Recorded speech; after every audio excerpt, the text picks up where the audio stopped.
Ayun. So, good evening guys. Ngayon po ay Wednesday, May 13, 2026 at laglag pa rin si PSE natin. Hindi na makabangon si PSE market. Rebalancing pala ng MSCI kanina. So, kaya napansin nyo, bumagsak na naman si Jollibee. Napunta siya from mid cap to small cap na lang yata yung market cap nito. So, nagkaroon siya ulit ng negative sentiment. Si Plus, negative sentiment na talaga kasi patuloy pa rin na bumabagsak yung kanyang price action. So yung mga blue chips, marami is bumagsak. Yung mga umakyat, yung mga high flyers natin last time, kagaya ni Maynilad, SCP at saka ni DHI. Si ABG hindi natin papansin pero umakyat na rin pala to. So sila yung mga movers ng market. So si Converge at saka si ASN, ayan, malalaki yung drop ng mga big caps natin. So nag-drop yung index ng negative 0.42%. At then meron tayong kung kailan nag-net foreign buy sa naman nalaglag. So 284.85 million net foreign buy. Okay? Saklap ng mga alaga natin. So doon naman sa global market, mix yung galawan kagabi ni US. Tapos ngayon medyo mix ulit. So may mga umakyat na index and then meron ding bumabagsak. Sa European stocks, may mga bagsak. Asia markets, may mga bagsak din. Then cryptocurrency steady lang sa 80,000 levels po natin. Okay? So dito sa Philippines, so SCP, eto natuloy na yung breakout. Breakout ulit after ng Dow Jones niya last time 7.98%. So new high ulit para sa kanya. So meron siyang 67.8 million net foreign buy. Congrats po. Tapos si ABG, hindi natin napansin nakaraan. 2 days o 3 days na to umakyat. So ngayon, 6.82%. May volume na 2.43 million net foreign buy. Si DHI, another high, 4.85%. Breakout na yata ito. 3.02 million net foreign buy. Tapos si Maynila, 3.38%. Yung bagong blue chips natin, di ba?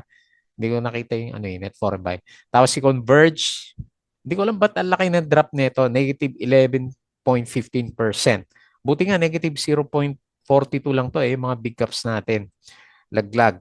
So, meron siya 24.15 million net foreign buy and then si ASEN, drop po siya ng 6.09% and 22.9 million net foreign sell. Okay? So, disclaimer pa rin po sa mga bago sa channel natin, as usual, yung review natin is for education purposes lamang po yan.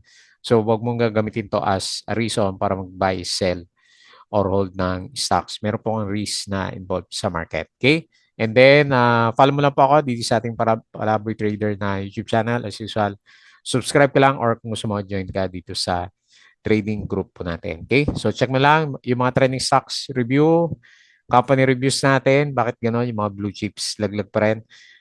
Profit or loss, mga sample trades, basic indicators, fundamentals, yung mga risk management, and then PSE, stock market studies natin. Tapos yung mga big names pa yung madalas na malakas yung drop ngayon sa market natin. And then follow mo din po ako di sa ating Palaboy Trader. Crypto ko to. May po review ako pero hindi ko siya maharap. So check mo na lang yung mga vlogs natin about crypto.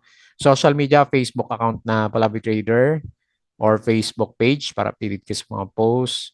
So sa Twitter, konti lang yata yung mga na-post ko dito.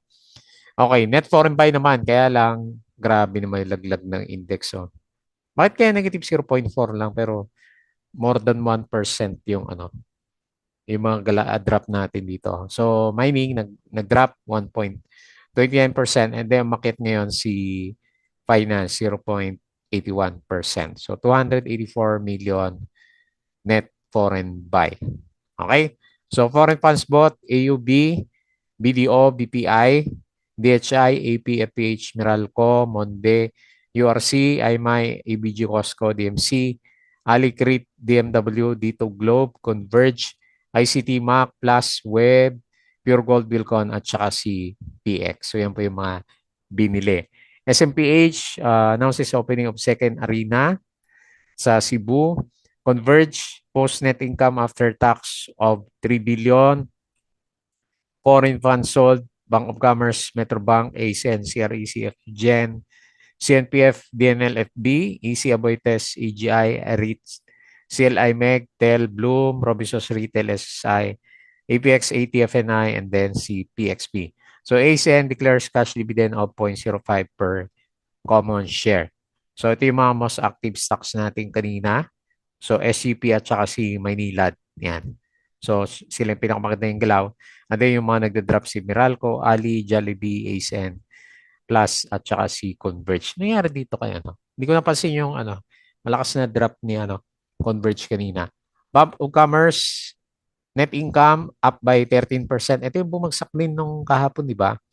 Ayan, wala nang gusto yatang iakyat sa mga blue chips. Cebu rose 26% year over year. Ayala post net income down by 5%. Ace N is maganda naman yung earnings. Pero yung core income niya, negative siya. 27. Si Converge, walang balita. GGS, Summit turns cautious as Q1 pressures. BOC, okay, maganda yung earnings. Converge, ito, meron siyang earnings, oh. Held steady at 3 billion in Q1. Ayan. Post 3 billion. Puro earnings din, eh. Nasama ba to sa rebalancing? Jollibee said is reassessing 2026 expansion. Share buyback, SMPH, San Miguel. Okay, tapos ito, MSCI review. Oh. So deleted na sa small cap si Robinsons Retail kasi magdi-delist din naman to. And then si Jollibee sa standard index nilagay sa small cap kasi yung market cap niya sobrang baba. So malakas yung drop. GDP growth may slow. Bank lending hits fast pace. ASN profit jumps 50%. So Trump claims not long before Iran war ends. Ayan. So may tumisin dyan. Jollibee, so alam natin, baba yung earnings saka MSCI rebalance. GGS, first quarter down by 8%. Pero meron siya dividends na 0.45 per common shares. Okay? So ilan po yung mga balita. Wala naman negative kay Converge. Mamaya tingnan natin baka meron siyang balita about sa earnings din niya. Okay? And patalastas ulit yung Patreon channel. Yung mga gusto po ng guide sa Philippine markets, sali lang po kayo sa group natin. Okay? So, nakapanghina yung galaw ng mga paborito nating big caps, Converge, ACN, Plus, sino pa yung isa? Na malakas yung drop. Ayan, Converge, ACN, Jollibee, ayan. So, sila pa yung mga naglalaglagan dito para mga penny stock. So, may na ulit to. Sideways yung buong market, bukod sa malalakas na drop ng mga, ayun, nauntog na naman yung, yung RSI natin. Talagang bearish yung, market natin. So, 5.9, negative 0.42% drop, and then 284 million net foreign sell. Okay? So, ito po yung mga winners. Malakas pala yung volume ni, hindi ko napansin. Mary Mart, ayun, nag-gap up, oh. May good news yata ito, ah. Okay, panalo si Mary Mart, ah. So, 13.58%, SCP, 7.98, ayan. Ito yung pansin ko. Breakout, ABG, naka-volume, 6 point, ayan, tatlo na. 82%. Si DHI, 4.85. Hindi pa breakout si DHI. Maynila to, breakout ulit. 3.38%. Si URC, 2.98. And then IMI, 2.7%. Okay? So, yun po yung mga movers. Yung drop naman natin, si Converge. Wala siyang balita, oh. Okay, ayaw lang talaga. So, nag-close siya is negative 11.15%. Plus, bagong lows, 8.18. CHP, walang volume. ACN, minus 6%. Ayan, binawian na siya. Pero may dividend siya na 1.6. Jollibee, minus 6%. So, alam mo na, earnings. Saka MSCI. Petron, minus 6. Dami nag-drop, oh. Nangyari na dito. Bearish na. Tapos si PXP, minus 5%. Dami, no? Dahil bumagsak, oh. SPNEC, Bloom, Tigma, minus 4%. Bearish na. Minus 3.8% si Ali. Okay? So, pangit na market. Congrats na lang kung napuntahan mo yung mga umakyat na stocks. Okay? So, silip tayo dito sa global. So, based dito sa galawan natin, mix nga din siya. S&P Futures plus 0.23. Dow Futures minus 0.28, tapos si Nasdaq plus 0.76%. Okay? So mix. Tapos European stocks mix. And then Asian stocks mix din. Yan. So sideways.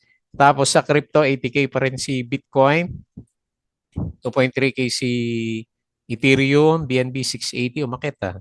Tapos XRP 1.46, Sol 94 pa rin, and Dodge 0.11 pa rin. Pero umakit siya ngayon ng 4%. Okay? Steady lang yung crypto. Then next, puntahan natin yung mga winners at losers sa market po natin. Okay, so unahin natin si SCP. Bakit ganito yung market natin, no? Ay gumalaw ng mga blue chips natin. Okay? So, yung sentiment na market, nandito kay SCP natin, nag-breakout ulit siya dito sa 27 o 28 ba to? 28 yung pinaka-breakout price niya. Yan. Congrats po. Malakas yung sipa. 7.98%. Hopefully, meron pa. Kasi overbought na siya, 81 yung RSI, and then 67.8 million net foreign buy. Siguro extended Fibonacci na lang yung gagamitin natin sa kanya. So kasi parang parabolic na rin siya. Oh. Sakto dito. Oh. So ito yung pinakamalapit na resistance niya based dito sa extended Fibonacci dito sa 29.6. And then after niyan, pag natuloy, parabolic na yung stocks natin. Okay? So actually, hindi nakakaya yata ng trend chart to eh. So breakout na kasi yung candles natin. Ayan o. Okay po. So hopefully, umakit pa siya. So watch out na lang kasi overbought. Okay yung earnings nyo, 800. Ganda, sumabay sa earnings, 800%. Laki, 40 billion. Yung net income, talo na niya si Jollibee, 153 billion na yung niya, yung market cap. So mas malaki na to si SCP natin. Okay po. So congrats. So parabolic yung RSI na overbought, and then ganun din parabolic yung MACD formation. Okay? Next, ABG. So hindi natin napapansin pero pangatlong araw na pala umakyat to, tsaka may volume. Kaya lang yung RSI niya, grabe 93 yung RSI niya. So watch out na lang po. Overbought na to si ABG natin. Binalik siya So mukhang babalik siya dito sa previous resistance sa 24. And then pinaka-support natin is dito malapit sa 17.5. Yan Parang fill the gap siya. Meron siyang malaking drop dito last time. Okay? So yun na lang tingin ko sa kanya. So bullish, sobrang bullish. Overbought na yung RSI. Check mo na lang and then parabolic. Parang ngayon pa lang breakout yung MACD niya eh. Pero yung price action niya parabolic na. Okay, so nag-close siya 21, up 6.82%, and then 2.43 million net foreign buy. Next, mining. DHI, ito yung nakasurvive sa mining stocks kasi magta-try yata ito bukas o sa Friday.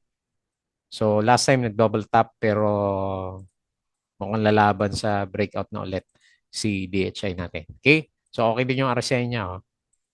Napaka-bullish nandito sa bullish side. And then nag-start na mag-recover yung MACD formation. So nag-close siya ng 8.65, up ng 4.85%, and then 3.02 million net foreign buy. Okay? Next, Maynilad. So next blue chip, sabi nga nila, alam ko si Plus talaga matatanggal.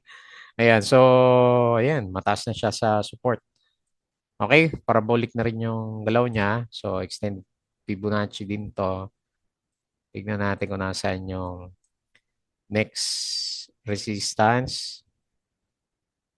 Dito pa sa projection lang to so ilalagay ko lang. May projection tayo dito sa 25.64. Parang doon din yung niya eh. Yung tama ba? Kung trading channel ang usapan, no? Ayan. Siguro dyan din yung projection niya. Medyo tagilid to. Ayan. Okay. So yun na lang yung trend nakikita natin. Overbought na rin. Buti pa itong mga overbought. Diretso pa rin yung yung galaw. No? Bullish yung RSI. And ganoon din po yung MACD formation ni Maynilad. So yun nga. May catalyst kasi tayo sa kanya. So nag-close siya 24.45, up ng 3.38, and then 34 million net foreign buy. Okay? Congrats. Next, si Converge. Ano ba nangyari?